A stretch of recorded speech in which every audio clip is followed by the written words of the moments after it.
Akibat ulah oknum yang bermain di IKN Nusantara, 13 pekerja asal Jawa Timur kembali pulang ke kampung.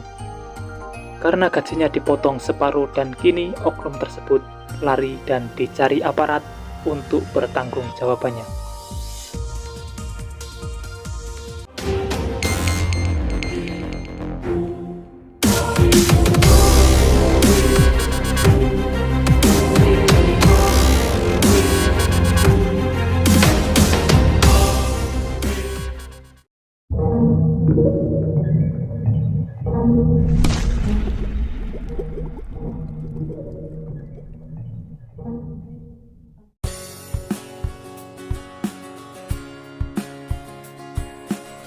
Assalamualaikum semuanya. Seperti yang sudah sedikit saya bahas di video sebelumnya, bahwa kita akan bahas mengenai oknum yang bermain di IKN Nusantara harus diberantas supaya tidak mengganggu jalannya pembangunan IKN Nusantara. Dan inilah informasi selengkapnya.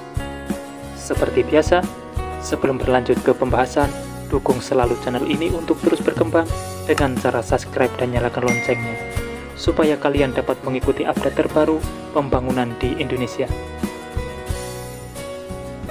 Pekerja konstruksi di ibu kota Nusantara di Kalimantan Timur sebanyak 13 orang memilih meninggalkan pekerjaannya dan kembali ke kampung halamannya karena upah yang diterima tak sesuai perjanjian awal. Mereka hanya dibayar 80.000 per hari. Kabid Humas Polda Kalimantan Timur, Yusuf Sutejo mengatakan, pekerja konstruksi itu sudah kembali ke kampung halamannya saat ini di Jawa Timur. 13 pekerja konstruksi pulang ke Jawa dibantu Kapolsek naik kapal dini hari pada 8 Desember 2022 lalu. Dijelaskan, pekerja konstruksi itu awalnya dijanjikan upah sebesar 150.000 per hari. Namun setelah bekerja di IKN, ternyata hanya dibayar 80.000 per hari. Sang mandor memotong bayaran mereka hingga separuhnya, sehingga pekerja tersebut hanya minta tolong untuk pulang ke Jawa saja. Beliau menuturkan, kepolisian akan memburu mandor tersebut untuk dimintai keterangan lebih lanjut dan pertanggungjawabannya, karena mandor itu saat ini telah melarikan diri. Di sisi lain, Kapolda Kaltim Irjen Pol Imam Sugianto meresmikan beroperasinya posko pengamanan di wilayah proyek pembangunan Ibu Kota Negara Nusantara di Kecamatan Sepaku, Kabupaten Penajam Pasir Utara pada 10 Desember 2022 lalu.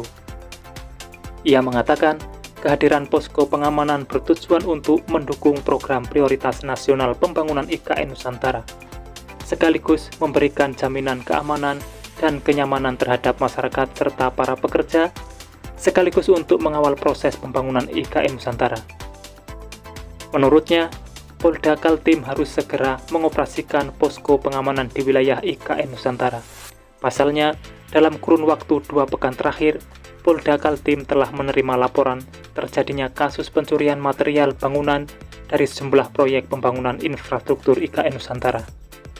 Nanti akan ditempatkan personel untuk melakukan pengawasan, pengamanan, serta patroli rutin, khususnya di seluruh titik proyek pembangunan infrastruktur IKN Nusantara yang saat ini telah berjalan, karena pihaknya sudah menerima laporan telah terjadi sejumlah kasus pencurian material bangunan dari proyek pembangunan IKN tersebut.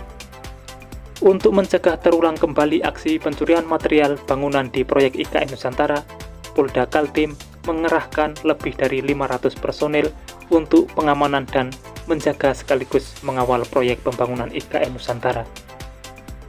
Ia berharap pembangunan IKN Nusantara dapat berjalan lancar tanpa adanya gangguan atau tindakan kriminalitas, termasuk pencurian material bangunan yang kerap terjadi dalam 2 pekan terakhir.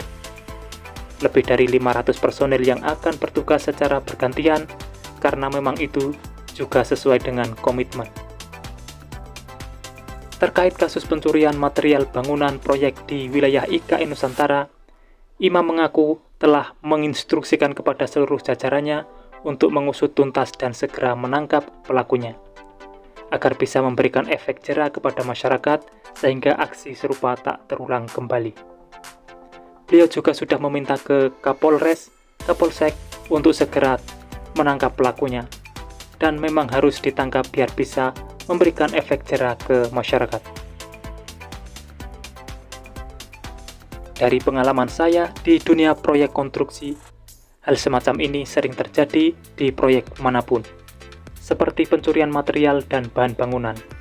Dan biasanya pelakunya ada oknum dari dalam proyek tersebut, yang sudah paham medan lokasi dan mengetahui waktu yang lengang saat sepi bekerja.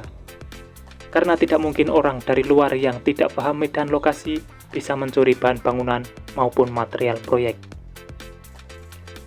Dan terkadang aksi tersebut bahkan bisa dilakukan saat jam-jam kerja, yang tidak disadari rekan-rekan lainnya. Keluar masuknya bahan material silih berganti, dan ternyata salah satunya ada yang diselewengkan. Bukannya saya menuduh tanpa alasan pasti, tapi yang sering terjadi di dunia proyek infrastruktur biasanya seperti itu. Kita bisa ambil contoh salah satu perusahaan konstruksi ternama di negeri ini, tanpa perlu menyebut namanya, yang rugi besar akibat korupsi pembesarnya, yang saat ini telah diusut.